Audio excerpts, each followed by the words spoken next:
Going to doctor's appointments or ER visits can be a challenge if your child is highly sensitive to different environments.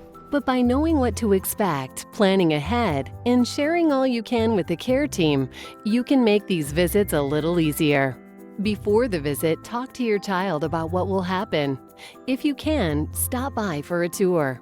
Pack a bag with a few things to distract your child during the visit. Consider bubbles, a tablet, or a comfort item like a favorite toy. Bringing soothing music to listen to can help some kids relax. If your child is sensitive to light, pack sunglasses to wear in bright rooms. Sudden loud noises may be upsetting. If so, bring sticky notes to cover the automatic sensor on toilets. Keep your bag packed and ready to go should you ever need to head to the ER. When you arrive, let someone know about your child's special needs. This way, the care team can work with you to make the visit run as smoothly as possible.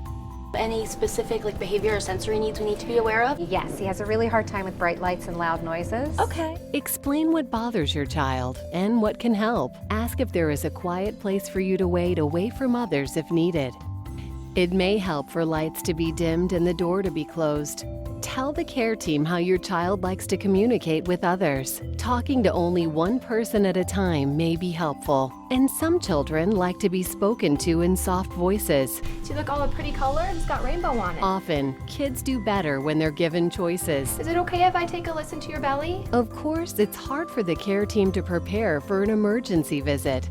In this case, team members may need to act quickly to give medical care. This may include putting in an IV, doing tests, giving medicines, and helping with breathing. No matter how urgent things are, the team will do their best to help your child feel comfortable. By knowing what helps your child feel better, packing the right items, and sharing information with the care team, visits can be a little easier for everyone.